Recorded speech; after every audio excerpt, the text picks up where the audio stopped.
in a funny way, it's almost like going back to being the bank manager, sitting in the heart of your community and knowing how your community works and knowing what your community needs and wants, and joining people together and networking and trying to help different groups, different societies, different organizations to keep the wheels moving in the right way.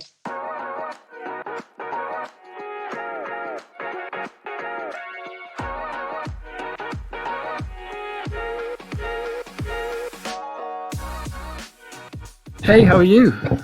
Very good, thanks. How are you? Yeah, not too bad. It's good to get you on the podcast. I'm really excited for this one because I think there's loads of different avenues that we can go down. So I guess before we kind of dive into the crux, let's maybe start with a background into who you are, what you do, and your why.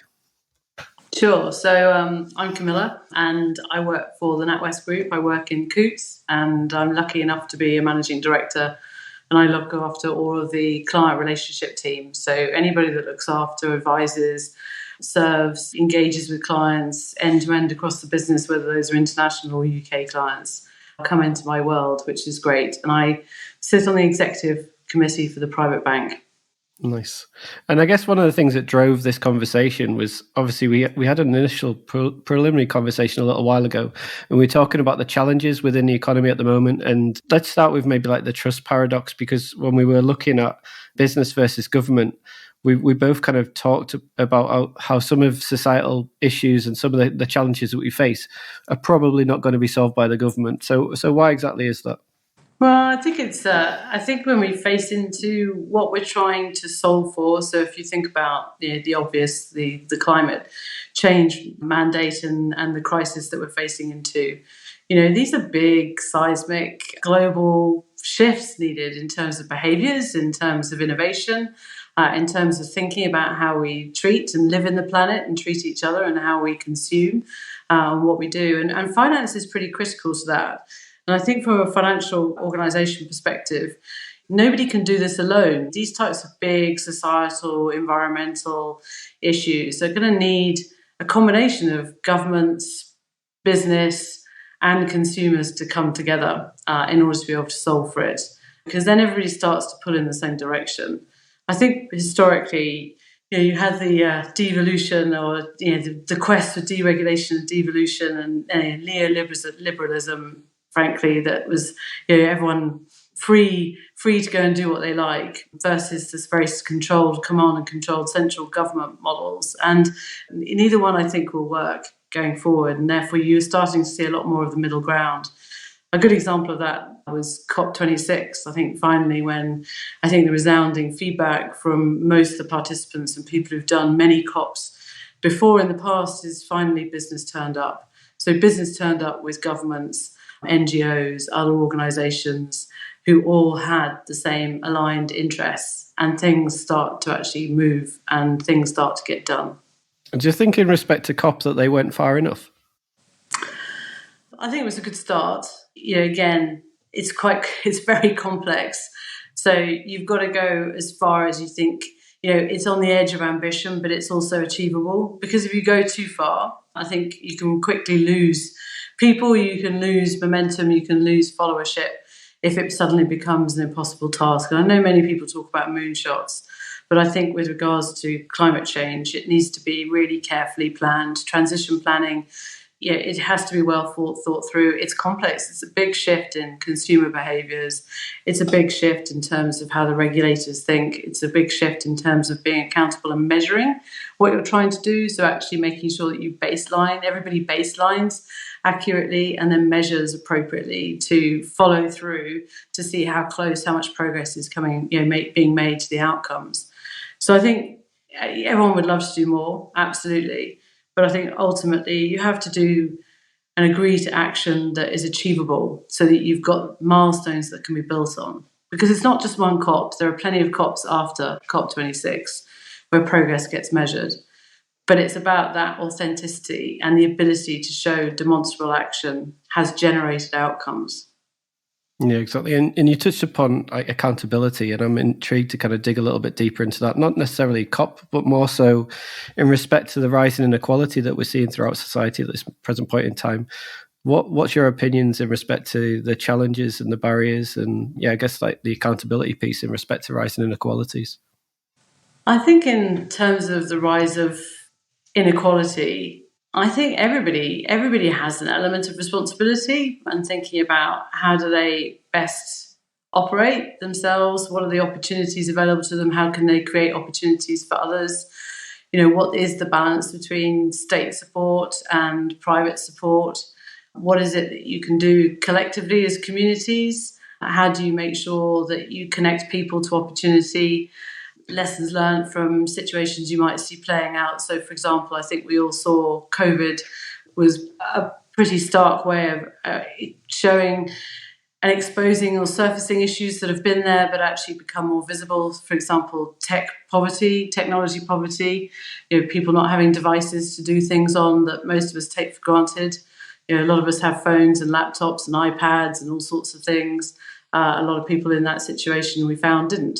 And now we get into the situation where we're looking at food poverty and energy poverty and all of those aspects. Everybody needs to have a collective conscience over.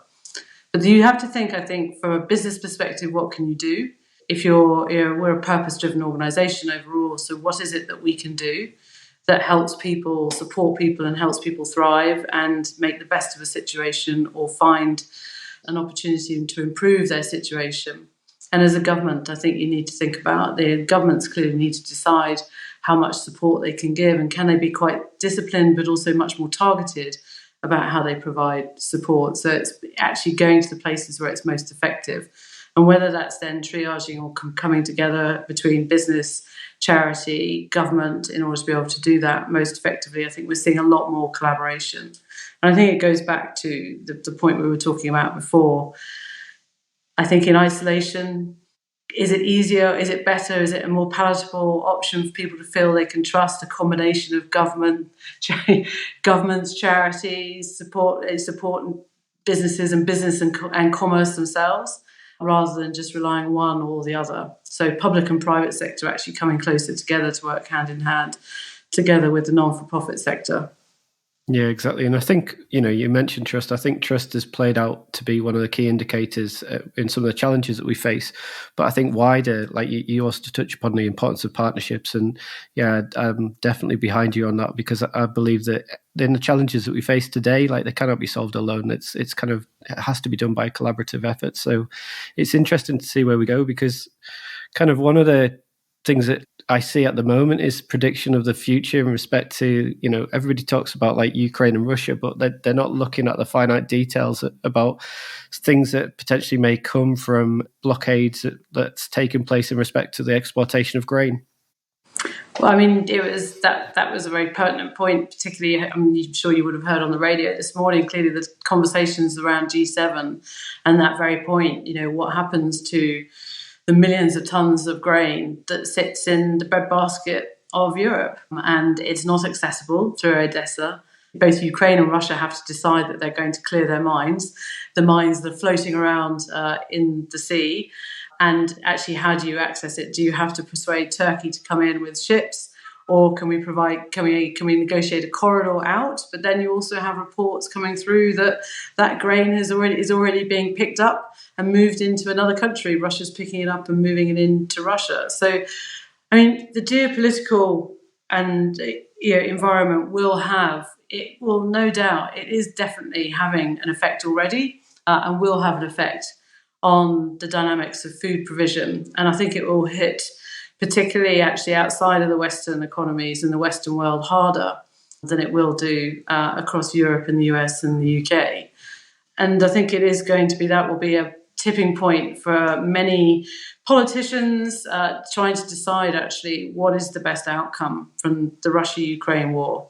Can we adjust quickly enough? Are we able to support those economies and those countries where it's going to be felt the hardest in terms of the lack of provision of wheat? Yeah, exactly. And I think also from a government stance, especially in like the UK government, a lot of the challenges that we're going to see down the line in respect to like food production, distribution, and also the challenges that may come from that. It's largely, we're going to see a government that are going to have to change some of their core kind of principles that they've been built on over the years. So when you look at the challenges in Ukraine, you touched upon it to begin with, the Western world aren't really going to be impacted as much as the likes of the Middle East and Africa, because that's largely where the vast majority of grain goes to from Ukraine. If they're not able to get access to these supplies of food, then there's knock-on effects in respect to food poverty, which culminates in a large global refugee crisis. Now, that's going to end up seeing people sweep from those regions to go in search of food and in search of a better quality of living elsewhere. So it's interesting because, some of the challenges that we see at the moment, for me, it's about being preventative rather than reactive. I think we've had a lot of periods of time of reactive in respect to the last couple of years. So I'm intrigued as to how government kind of look towards some of these larger challenges and work with people and create partnerships to make sure that we're able to remediate in advance rather than kind of react at the time of crises. Well, I think these types of crises, often they're not necessarily foreseen, and therefore, like the pandemic, it wasn't really expected. If you think about business continuity plans, most business continuity plans relied on the fact that there were other business premises that people could go to. Never thought about the fact that there would be no business premises that people could go to, and that enormous shift working from home. But actually, you see how quickly people adopted and businesses adopted new practices and new techniques.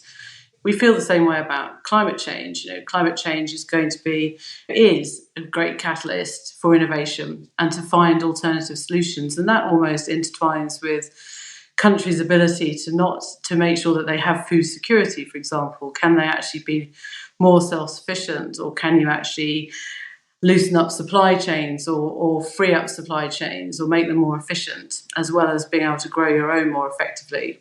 It's such a complex environment, but at the same time, so many of these issues are interlinked. But actually, these pressure points really force human behaviour to really dig deep and think about different ways of alleviating situations or improving situations and making yourself or making situations or economies or communities more resilient for the future. Yeah, exactly. And that resilience piece is going to be key. We need to read things like Oxfam's Inequality Kills report, and we do see evident rise in inequalities. We see at the moment in the UK and further afield the cost of living crisis playing out. We'll get onto the recession piece a little bit further down the line, because I think there's good parallels to be drawn between the crash of 2008, 2009 to year to date. But I'm also intrigued as to, not long ago, because obviously the crisis that is taking place in Ukraine with respect to Russia, it was kind of at a distance for a period of time. But now we see the head of the army just the other week come out and say we are the generation that must prepare to the army to fight in Europe once again. There is now a burning imperative to forge an army capable of fighting alongside our allies and defeating Russia in battle. Now, I read those words and I looked at that particular piece a couple of Sundays ago when he brought it out, and I was like, oh my God, we've got to go to war. This is crazy. But yeah, what's your thoughts in respect to the overarching challenge that we see at the moment in respect to Russia, Ukraine? I think the overarching challenge is how do you manage the knock-on effect or the knock-on consequences? So the war itself is a tragedy. I mean, it really is. There's a lot of human life being lost. The Western governments, NATO, is doing as much as it feels comfortable to do without stepping into a place where it could escalate the situation. And I think everybody's focused on not wanting the situation to escalate because it's unpredictable, and none of us want to go to war. Certainly pre this physical war, most people thought warfare was going to turn into cyber warfare and be much more remote, whereas this just reminds us that warfare is hand-to-hand combat on the ground still. So I think it really is a case of just trying to understand the impact of, again, supplies of certain key commodities, such as food, such as materials, minerals, fertilizer, etc., what that does. And we've seen that in prices, and we've seen that in the way price inflation has gone energetic or quite fierce in some some assets and what the impact of that is going to be. But prices also tend to correct, and particularly, again, if you start to find solutions and alternatives to potash. I mean, this forces the innovation in areas like fertiliser, etc., and forces, again, countries to think about other options. But I think also there comes a point where, for certain things, countries will become more, nationalistic. Everybody was extremely excited, and the march on of globalization, through the 2000s was going great guns. But actually, I think in the last couple of years, particularly that also driven by the pandemic, countries are thinking about, well, how do we become less reliant on some of our neighbours and some of our supply chains and transfer of goods and services. So I think it will have a knock-on effect in terms of how companies adjust, and also thinking probably longer term, how do we come together in order to help rebuild? Because there is a duty for us all to come together and help Ukraine rebuild, whatever the outcome looks like. There will hopefully be an element of Ukraine to rebuild and provide that support.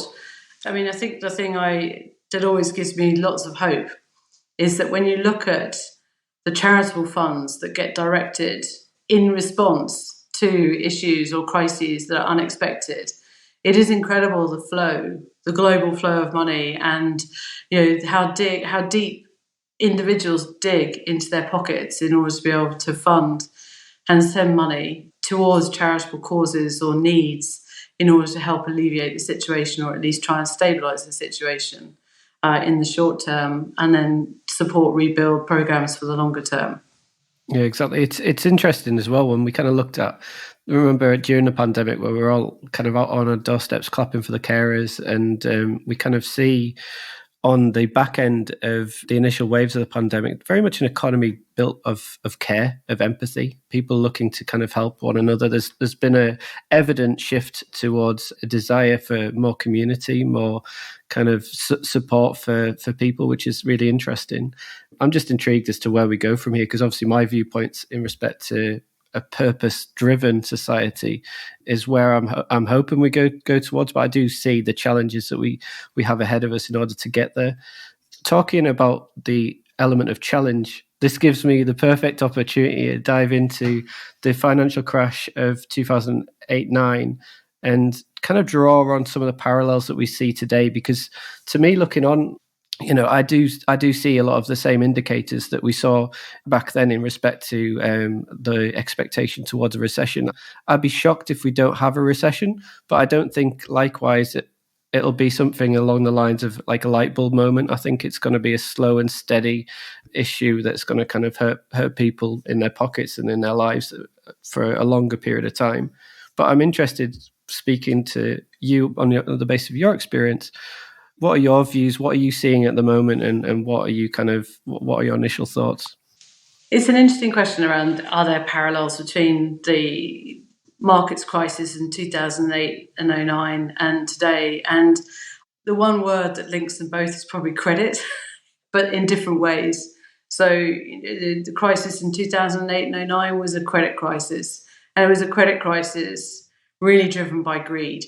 So it was the use of credit in order to reuse instruments in order to continue to make a turn or make a profit on those assets, and repricing them and rebundling them and selling them on. And that really, when that all unraveled, that was the reason for the credit crunch effectively in 2008 and 2009. And we don't necessarily see the same parallels to the volatility that we're seeing in markets now. But credit is still a common link, because today there is a lot more credit in the system, but it's credit in the basic things like mortgages. There's a lot more debt in the system, and that's been underpinned by the money that was created in order to be able to support all countries through COVID. That's an element of years of quantitative easing and money being put into the system post the credit crunch, but also then amplified in the last couple of years. So everybody's been able to sort of live their lives and carry on buying houses or taking out mortgages or using their credit cards. And so the consumer spending continues. So do we see a recession? Do I see a recession in the same way as you do? Maybe not. I think I'm a little bit more cautiously optimistic, but based on the fact that actually central banks don't have the same lever to pull anymore. They don't have the same lever in terms of interest rates to hit the brakes really hard, because in reality, majority of the central banks want to engineer a slowing of an economy and a gentler easing of inflation, but they can only raise rates to a certain degree, because otherwise they then really do risk creating a recession. Now, there may be some hawks out there saying that's the best thing that could happen. We should create a recession in order to re-rate or recalibrate the economy. But I think central banks, and you saw it the other week with the Fed, hiking to 2.75, that sends a very clear message. And now there's commentary coming through. We can start to see there's potential for inflation to start abating in the US and start to come back down. I think in the UK, inflation is going to be a little bit more persistent. If we look at commodity prices, and in particular, if you look at copper and oil, they're pretty key inflation drivers. And we're seeing the signs that those prices related to inflation in the US are starting to peak. But if we look at the PMI, the Purchasing Managers Index, and the new orders ratio, we're starting to see that fall off as well. So, consumerism is slowing, and the CPI is usually a lagging indicator. But once we start to see that come down, we should start to see, again, a slight easing in inflation. But I think in the UK, it will be persistent through into next year, that's for sure, because we have a different reliance on energy and the way our energy pricing is worked, that we're going to have to get through the winter and through into spring next year before we see any let up, I think, for people's cost of living. Yeah, I think it's, the cost of living thing's so key, because just 2 weeks ago, I was talking about like the true cost behind the cost of living. And when we first talked, I think we were talking about this particular thing in respect to the 31 billion, which is 5.2% of economic shortfall that we've lost due to Brexit. You mentioned quantitative easing. I think the UK, it was about 900 billion, if I'm not mistaken. And yeah, because of kind of failure by Treasury to kind of take out insurance against the interest rates hikes, that's another 11 billion. So I think the amount of money that we're kind of losing in the UK is kind of driving a lot of the issues that we're seeing in the day-to-day in respect to food prices, in respect to petrol, in respect to the real difficulties that a lot of families are facing at the moment. And I don't know when it'll be, but I think there's got to be an adult conversation sooner rather than later in respect to Brexit. Well, I mean, personally, I was a Remainer, so I fear that, yes, we know that Brexit's having an impact, but we can't really quantify it because there are so many other forces at play as well. So it's quite difficult to isolate the impact, but it's pretty. I was in Scotland last week talking to farmers, and when it's difficult to get labour to take the broccoli out of the fields and get them into the supermarkets, when you've got food production in your country on your doorstep, you've got farmers who are producing food but aren't able to take it from field to fork. That's a challenge. And the difference, I think, between the situation we're in now and previous recessions is that we have such strong employment. There is no shortage of jobs. And that's one of the challenges that we're facing, is that we don't have enough people, or we haven't got enough people in the jobs needed in order to be able to deliver at the rate we want to consume as a country. Yeah, I think I'm also a Remainer as well. In respect to that Brexit argument, I'd love it to get beyond an argument. I'd love it for people to kind of agree disagreeably, per se, that they can kind of have different fields of view, but it's not so polarizing, because I think whoever and whenever that point in time comes that we are going to have an adult conversation about Brexit, I want people to kind of understand that it isn't kind of an us versus them narrative. We've got to look at challenges as to the real implications and try and find out proper remediations, real solutions that are going to help people going forward, that rather than kind of have this debate that kind of led to a pretty chaotic ends, as I mentioned, in respect to the loss of 5.2% shortfall in our GDP. Moving outside of the realms of Brexit and the financial crash, like you mentioned at the beginning that you guys are a purpose-driven organization. So kind of tell me a little bit more about Coutts, then, like your purpose and like your what, why, and how. Well, I suppose it starts at the top of the house, actually. So in 2019, when Alison Rose became the NatWest Group CEO, part of her vision was to help us pivot towards being a purpose-led organisation. And so we set out with a pretty straightforward purpose that, our role is to champion potential and help people, families and businesses thrive. And it's sort of all-encompassing. It was really trying to bring alive again what the role of a bank was in society. Personally, I found it incredibly invigorating and appealing once I'd sat down and thought about it, and really we started to work through this isn't a marketing gimmick. This isn't a sort of strap line designed to just get everybody motivated. This is something that's really fundamental to our core, and it will take a number of years for us to get there. And we spent a lot of time talking to the likes of Sue Garrard, who was involved in Unilever's pivot to being a purpose-led organisation, to really understand what that means and what does that entail for an organisation to really live.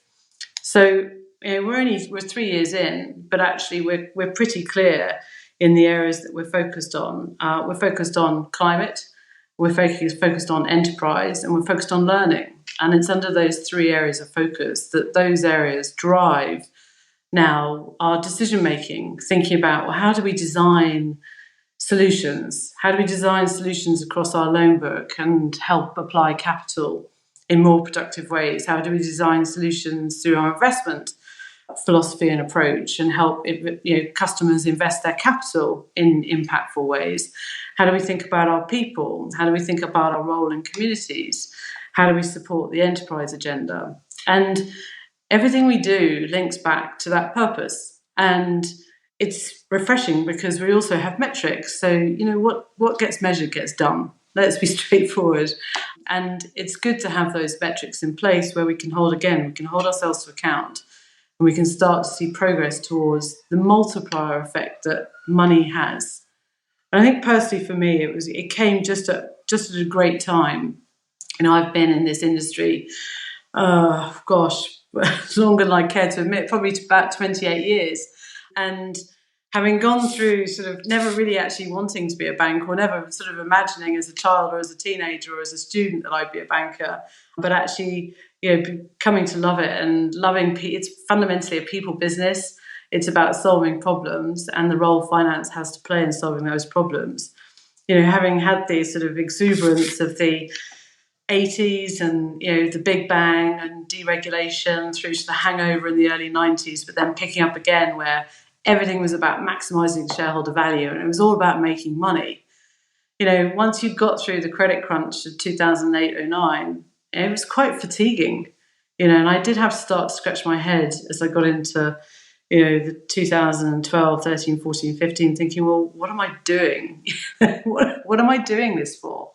What's the meaning of it? And so actually being able to start to think about the shift to stakeholder capitalism, so really thinking about actually aligning purpose and profit and really understanding the impact both a business can have to both its consumers but also to a bigger agenda is exciting.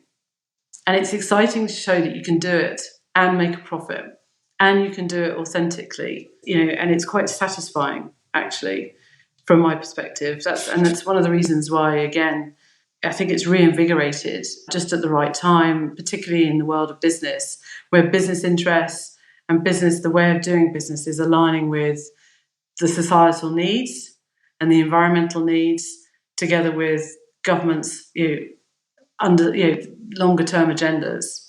And so the three things are becoming much more joined up. And actually people are joining up the dots. Consumers are joining the dots and wanting to understand the multiplier effect of their funding or their investing or the support that they can get. In a funny way, it's almost like going back to being the bank manager sitting in the heart of your community and knowing how your community works and knowing what your community needs and wants and joining people together and networking and trying to help different groups, different societies, different organisations to keep the wheels moving in the right way. Yeah, exactly. And I love the bit when you talk about how it's almost like being a bank manager in a community, because kind of the community element is so key. I remember, and also the accountability as well, and the metrics for impact. I remember not too long ago we were chatting to Tom McGillicuddy at Circa 5000, and I love the way how they've changed their viewpoint in respect to investing, where it's solely focused about people and planet, and there's more transparency in respect to what you can see, where your investments are. This shift towards accountability, impact, and transparency is refreshing. It's really nice to see how like the industry is changing. I think are we seeing a fundamental reshaping of finance? I think you're seeing a different personality of finance. I mean, the mechanics of finance remain the same. I mean, the way a balance sheet remains the same. The choice is what you do with it. How do you help investors invest their capital, and as well as how you, as a bank or a wealth manager, lends money out. Equally, how you action your banking transactions in terms of, are you doing it in a safe and sustainable way? Are you doing it with forethought about what actually the impact is that you're having? For example, lots of customers are interested in cryptocurrency, and it's just trying to think through and work through with customers what aspects they need to have consideration for, like financial crime, like energy usage, like thinking about any unintended consequences from innovation or areas such as digital assets that are coming through. It's not to say that there's not space for innovation, and there's not space for all sorts of developments of digital assets, the metaverse, crypto, the use of blockchain technology, which many of us are using already. But it's just trying to think about sensible, intelligent, sustainable, safe ways to apply it so that you avoid any issues further down the line. I think what you said about accountability is really important for us. I mean, it's important from a NatWest Group perspective, but also from a Coutts perspective. We decided to apply to become a B Corp in 2020, and we gained our accreditation in July 2021. And, it's the first, for a company that's got 330 years of history, we were the first UK headquartered private bank and the fourth largest B Corp in the UK. And that to us is really important because it's an external validation of our commitment to governance, to workers, to the communities, to environment, and to customers. And we even had to go as far as changing our articles of association so that we could demonstrate that we act in the interests of all stakeholders in society and not just our shareholders. So it's really important for us to be part of the B Corp community, because again, it's interesting actually how many clients know about B Corp and they know about the movement, but also businesses that we've come across, and actually just finding more ways to partner and again provide strengths or scale that we might have to help others achieve that too. And we have a mission to help as many of our clients become B Corps as they want to, so help them through that journey. I think the key here is about how, from our perspective, how do we use, from a purpose orientation, how can we use all the connections we have? How do we join the dots between clients and customers, money, time, skills, influence, networks to affect real change? And some of those might be formal business partnerships to achieve scale, and others might be more informal and just trying to create different ecosystems. So whether that's providing accelerator hubs for entrepreneurialism, whether that's just bringing like-minded people together to think about a particular philanthropic theme that they're interested in, that's the fun bit. Money is just a factor. Money makes things happen. It's just a factor. It's what actually happens with that money, which is all with those connections, that's more interesting. And it's really like, I'm super excited when you start talking about like bringing people together, like partnerships and the long term, because that's where it's about, right? Where we're at this present point in time in respect to purpose. There's a lot of people wanting to understand how to kind of become more purposeful, how to change their businesses to kind of be more future focused. But a lot of them kind of get stuck, I would say, in respect to the activation piece. So in my experience, I think the best way to activate purpose is to kind of collaborate and narrate what you stand for and represent. And I think if we touch upon the collaboration piece, there's amazing people, like we spoke not too long ago with Scott Goodson, who's the head of Strawberry Frog. They created this thing called the Purpose Power Index, which I really like. And I think, it's starting to get some real movement behind it. Likewise to what you mentioned around B Corp. Like, I love the premise of B Corp because it's the accountability piece is done externally. So you have to live up to a certain level of expectation, otherwise it'll get removed. So I think what the B Corp certification provides is a level of trust in respect to what you're building. And further afield to that, like, I think where we are at the moment, it's about education. And we might not know all the answers, but I think if we get the right heads in the room and kind of work out where we want to go and why, I think there's like the future can be anything we decide to create from it. And we're at that real change moment at this point in time. So, you did also mention earlier about stakeholder capitalism. I'm intrigued because obviously we've had ages talking about Milton Friedman's viewpoint on neoliberalism in respect to like shareholder value above and beyond anything else. But everybody, I believe, now is a vested stakeholder in an organization's success. In times of turbulence, in times of crisis, if people don't have sufficient money to go out and purchase, then that consumer power that's behind a lot of the success of business can kind of fall by the wayside. So while it's quite easy to create short-term wealth, it's the long-term sustainability that we kind of have to look towards to make sure that economies are kind of fit for purpose. We are in a seismic change moment. So on the movements of change, you did touch upon stakeholder capitalism. So what's your viewpoint of Milton Friedman and where, in respect to stakeholder capitalism, where this can potentially take us next? Well, I suppose we're great fans of stakeholder capitalism. I think it is the way forward. I mean, and it underpins the way that we've approached as an organisation, our basics of our purpose. So, we've worked with Blueprint for Better Business and followed the 5 principles. Frankly, if you want, and just as you talked about, if your purpose is one which delivers long-term sustainable purpose, well, then you've got to be honest and fair with your customers and your suppliers. You've got to have that type of relationship. You've got to want to be a good citizen, whichever ecosystem you are operating in. You want to be responsible and you want to be responsive as an employer because you can make a huge amount of difference as an amazing employer. And you need to be a guardian for future generations. You need to be investing and thinking about your investment funding and business plans about what does the future look like, not even 5 years in advance, but 10 and 15. And are you investing now in order to make sure that the business is in good shape, far in advance, well before, well after I finished my career, probably, although I'd quite like to work for at least another 20 years. So for us, it's critical. Because again, it has this multiplier effect. And let's be pretty blunt, wealth creates wealth.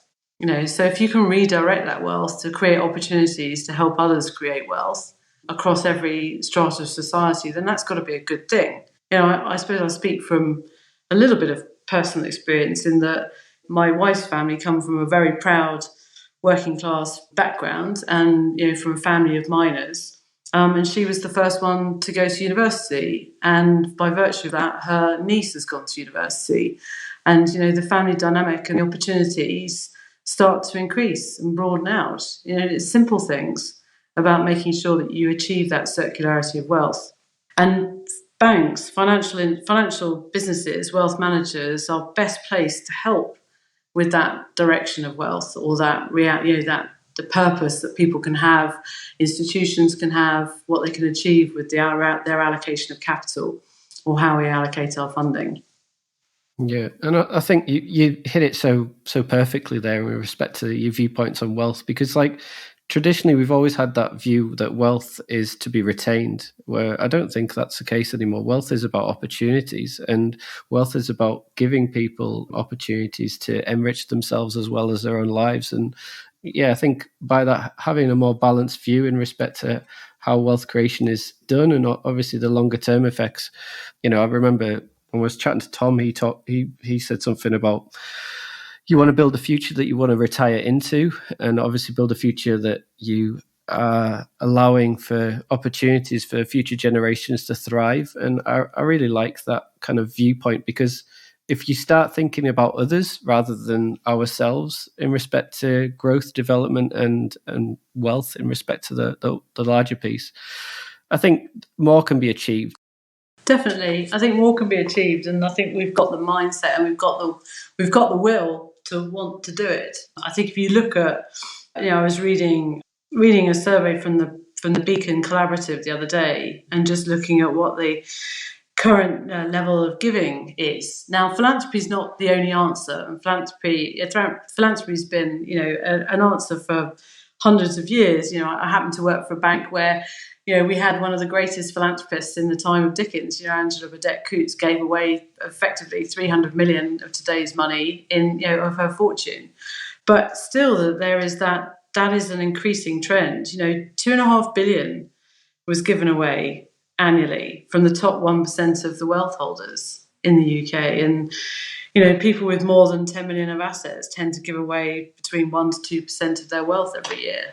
Those are meaningful sums, but that runs all the way through all levels of wealth. The British are incredibly generous, but I think the question in my mind is, there's a lot of charitable giving, and I wonder, actually, can you harness that better? Do people give more from a charitable giving perspective? Because actually, even though we have taxes, actually perhaps they feel charities are more effective in the allocation of those funds than the government are. Is there a gap there? Is there something in that? Again, philanthropy is very personal, but there's definitely a will for communities and people to support each other. So is there a smarter way we can harness that? And I think some of that debate might come out in if the levelling up conversations ever get, if they move beyond, Andy Haldane's white paper and his sort of, his starter for 10 in terms of how we might do this. But I think, again, it goes back to what we were talking about in the beginning, is how can you harness the private sector, individuals, the public sector, government and not-for-profit together and create that scale so change can happen. Yeah, exactly. For change to happen, I think there's got to be an understanding as to challenge. So we have mentioned throughout this podcast about like the inequalities, but I think we almost need to get to those first principles in respect to, not only like political representation in respect to the world and the economy that we're trying to build, but ultimately, basic principles such as like a livable minimum wage and a fair tax system for all. That some of this stuff we've kind of we talked about previously with the patriotic millionaires and the work that they're doing largely in the US. But I think at the moment it's about understanding the dynamics of the economic model that we have at this present point in time and looking for solutions that are going to be beneficial for all going forward. And I think that's only really going to be a conversation and they'll lead to solutions by having the right people around the table, by kind of having diversification in respect to thought and views to make sure that what we are building out for the future is something that's going to be sustainable in the long term. And I think there's also other ways to continue to affect change. So if you think, we touched on it earlier in terms of investing, and if you have a pension with a company, you're an investor by default. You've already also enrolled. So what is that money being invested in? How responsible is the asset manager? What's the responsible investment policy of the asset manager of choice? And it's not just the environmental aspects. If you think about the societal aspects, again, investment into companies that do provide a living wage and a London living wage if their workforce is in London. So how can you make sure that you're, as an investor or as a fund manager or as a wealth manager, you're holding the companies that you're investing in to account? And that's something we've been building all the way through every single one of our investment solutions. Our view is it's not something special and different. It's something that needs to be a basic hygiene factor across any aspect of the investment solutions that we provide. And it means that you can have the same impact if you're a multimillionaire investing through funds or into portfolios with us, as you can if you're putting money through through NatWest Invest, for example. With 50 quid a month in NatWest Invest, you have the same ability for your money to have both a positive impact for you in the longer term, but also a positive impact in the way that businesses run themselves. That's so true. I could talk to you all day because I'm fascinated by kind of your experience and also your viewpoints in respect to society and where we go from here. But kind of that's maybe a good point to close on. Like, what are your kind of key thoughts, takeaways, and ultimately what's next? My takeaway from anybody listening is it's so true when people say that individuals can have an impact, a positive impact, and because everybody has a purpose. Not everybody's purposes are the same or always aligned, but everybody can have an impact. As a banker, as a wealth manager, all I would really say is, today you're able to start to see the impact of your money or how you run your finances, how you borrow and what for, how you invest and what for. It has a multiplier effect. So the benefits go beyond just you as an individual. You can have a multiplier effect just by thinking about how you manage your money. And all I would say is I've thoroughly enjoyed this time, Peter. It's been really, really interesting, quite thought-provoking. I quite like the random walk that we went through. And again, I agree, we could talk for hours. But thank you. No, it's been an absolute pleasure. Thank you so much. Thank you for listening to the Purpose Made podcast. Don't forget to subscribe to Purpose Made wherever you normally get your podcasts to hear the latest news and views. You can also find and follow us on Instagram, LinkedIn and Twitter, or contact Peter directly to connect, inquire about Purpose Made, or request to be featured on the podcast. We look forward to welcoming you back soon for another episode.